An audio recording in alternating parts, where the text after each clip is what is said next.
Arda Ocal with ESPN and SportsNation. Happy to be joined by one of the greatest pro wrestlers of all time, one of the greatest rock stars out there today. He has so many jobs and he's so good at them. It's almost like he's got 1,004 of them. He's a podcaster as well. He's Chris Jericho joining us right now. Chris, good to see you, man.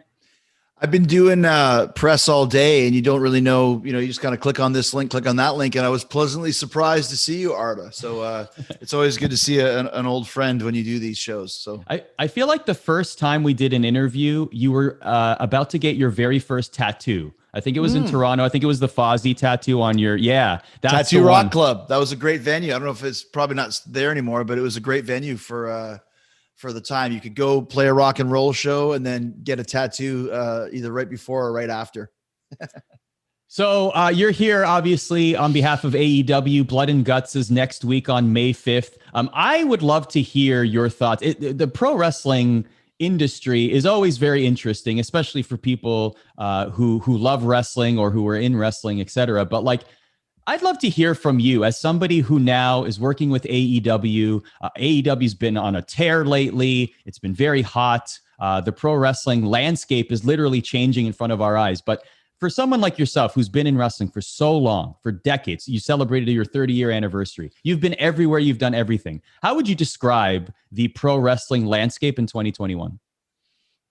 It's interesting because I think obviously one of the craziest parts of it was that we had to spend most of this past year in front of no crowds or very limited crowds. And wrestling is all about reactions and timing and, kind of working your match and your promo in accordance to what the fans are doing. So it was very strange to continue forward without the fans, but we really didn't have a choice. So my point is, I think it was a very good year for AEW. I can't talk about any other company because I don't work there, but I think we did a great job of keeping the lights on, so to speak, and also improving our show, improving our storylines, making stars in the face of this very crazy time in the world's history. So I think one of the reasons why AEW is very hot and on a tear right now is once again, like I said, timing is everything. And when we started in October of 19, it was something completely new and fresh and all of these new stars and this kind of whole vibe around AEW that was just coming to kind of the first culmination for Blood and Guts, March 25th, 2020, Elite and Inner Circle.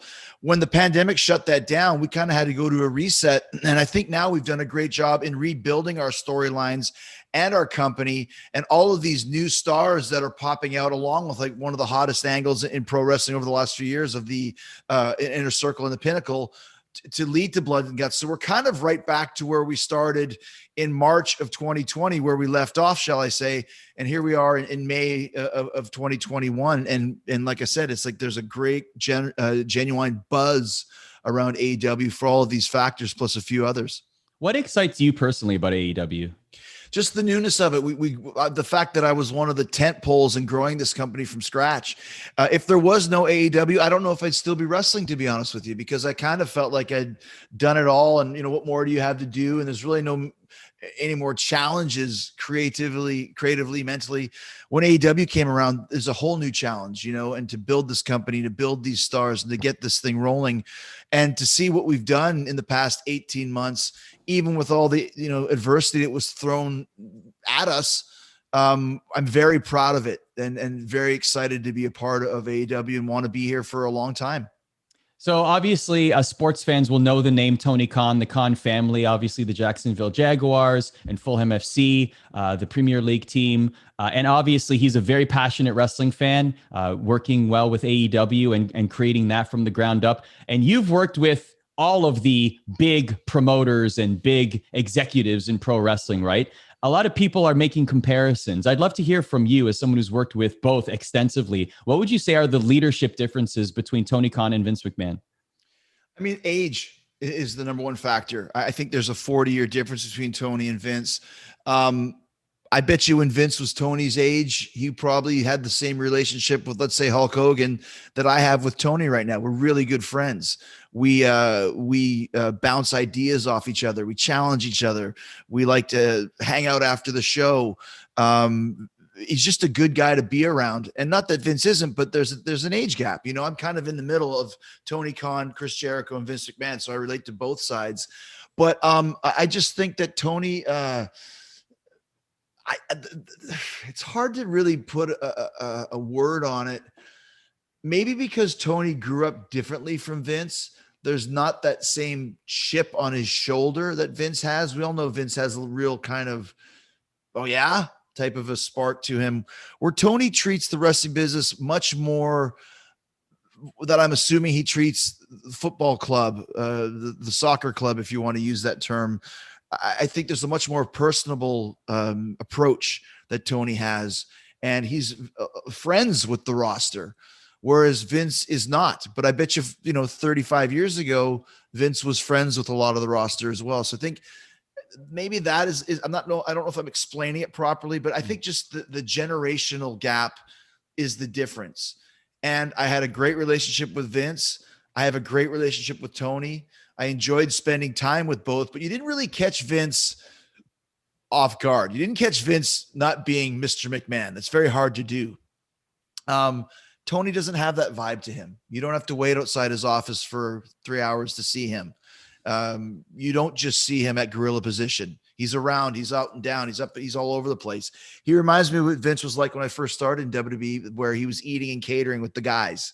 It's not like that anymore. But Tony still has that element to him. What about the vibe of the locker room? How does that differ? It's night and day. WWE has a tendency to kind of walk a lot on eggshells there. And that's just because of the culture that they breed. We've never had that in AEW. And for most of the guys that haven't worked in WWE, they have no idea what that even feels like.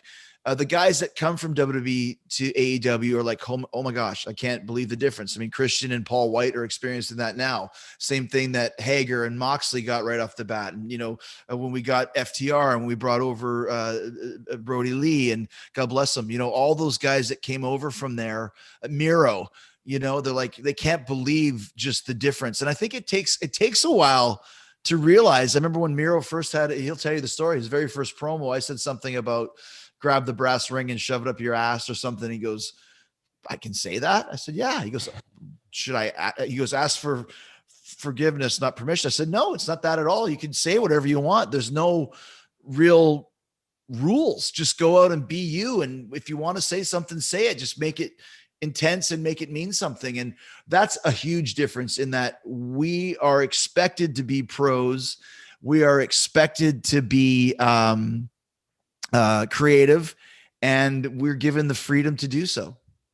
So speaking of impassionate promos, your promo on the latest Dynamite was excellent. Wrestling World is talking all about it.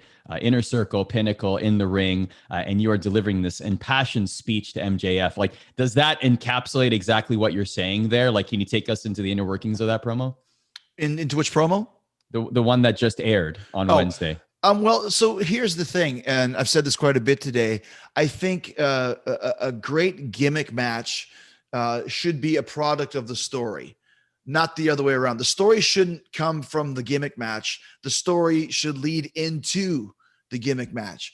And because we had this blood and guts that Tony wanted to do, how can we build this to the biggest possible crescendo in a short period of time? How do you start a feud with a match that most people think, well, that has to be the blow off? When I put my mind to it, I realized it's the perfect place for it, because when you have great promo guys, and this isn't just about MJF and Jericho. I mean, if you look through both sides of the Inner Circle and the Pinnacle, there's a lot of guys who can talk and can do promos and can be intense and be believable. That's how you build a match like this in 3-4 weeks. Throw in a massive beatdown on the Inner Circle from the Pinnacle. Then we're gone for weeks. Then when we come back, it's a massive beatdown on the Pinnacle by the Inner Circle. There's really no reason to touch after that. We had a little bit of a detour when Mike Tyson was available, so we did the Dax versus Jericho match. But had Mike not been around, we wouldn't have even done that. We wanted to stay apart as much as possible so that the first thing you see is this blood and guts, this violent confrontation. But how do you build it? By talking. And that's the inner workings of that. That's why I came up with the idea for the parlay. We've never heard that word in wrestling before. I got it from Pirates of the Caribbean. I had to go Google it. What is it? What does he call it? I was like the real Captain Jack Sparrow. Parsley, parsnip, parlay. It's a parlay. What is a parlay? That's when you get the heads of two armies that meet before the battle to discuss the terms. You see it in Game of Thrones quite often. The two horses ride up, they talk, they ride back to their armies, and thousands of people go and kill each other. So I thought, can we actually do a promo segment that has no physicality and no run-ins? Sure, we can. We will. And even Max at first was like, well, should I punch this guy? No physicality. It's just right down to business. As Pat Patterson used to say, we know that we have the match next week. The match is made. There's no reason to fight until then. You just tell each other how much you're going to fight each other, how much you hate each other, and what you're going to do to each other, which builds up the anticipation and the desire to see this match. And I think we've done a great job of doing that. So the match is Blood and Guts on TNT Wednesday, May 5th. Why don't we talk a little bit about the future of AEW? When you think about it, AEW in a couple years, in 5 years, what do you see for this company? I mean, I think the growth that we've experienced in a short time has gone through the roof. I think the fact that we were signed to a huge TV deal 3 months into it shows you just how good we were doing. I think it took a lot of people by surprise. I mean, there's a lot of critics that were like, well, AEW will never last 3 months. And then suddenly after 3 months, we sign a $200 million television deal. Well, okay, well, the pandemic happens. We're going to get a cap on that now. And then you see that the pandemic really didn't hurt us. Well, the ratings are going to go down. They went up. Well, when NXT leaves, you're not going to see a difference. Well, guess what? We're over 1 million viewers 2 weeks in a row. So I think anytime someone throws the gauntlet down in the sand, we just walk over it and it's okay, let's try this. How can you put Jungle Boy and Darby Allin in the main event? No one knows who they are. And suddenly the rating goes through the roof because we're building stars. Tay Conti and Shida, who cares about their match? It does the highest rating on the show. Two names that you hadn't heard a year ago. So anything that gets thrown at us, we make it great and succeed. And that to me is going to continue in the future, especially when the borders, the walls break down, no pun intended. Can you imagine the crowds we're going to have when we go to England for the first time, when we go to Europe for the first time, when we go to Japan, when we go to Canada for the first time? Our ratings in Canada beat Raw and SmackDown. Can you imagine the first show in Toronto? Or how about this? The first show in Winnipeg, where 3 of the top stars in the company are from where? Winnipeg. So I think that there's going to be a lot of people getting reminded just how hot and how cool our company is when we can go back on the road again. Because the people of Jacksonville have been great to us, but we've been in the same city for a year. Can you imagine what the reactions are going to be the very first time we wrestle somewhere other than Daly's place in Jacksonville? It's going to be huge, and it's going to translate on camera, which is, again, going to make people remember that this is a cool promotion and these guys are hot right now. I maybe Winnipeg is the answer here. I'm from Winnipeg, you idiot, obviously, but is just based on the fact that we've heard it in podcasts that you've done previously with Kenny Omega, Don Callis, that Winnipeg has become the wrestling capital of the world, right? Based on the talent of Canada, at least, for sure, absolutely. At least of Canada, yeah. But is Winnipeg or more generally, what city are you really looking forward to performing in the most when it's safe to do so? You're talking about in Canada or just in general? Or anywhere. I mean, like I said, it's so crazy, Arda, to think that we have been a company without fans longer than we had fans, and everywhere we went, I mean, we sold 15,000 tickets for the Prudential Center in New Jersey for the first Blood and Guts.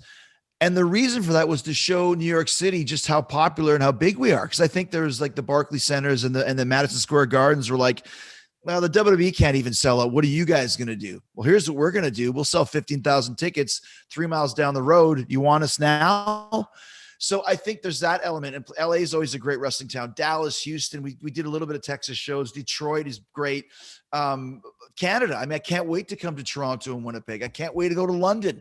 I think London will be huge for us. I think we can sell out the O2, in 20 minutes. We have that type of vibe to us. So but honestly, at this point in time, send me to Poughkeepsie. Let's go to Hamilton. Let's go to freaking Brandon, Manitoba. Who gives a shit? Let's just go somewhere.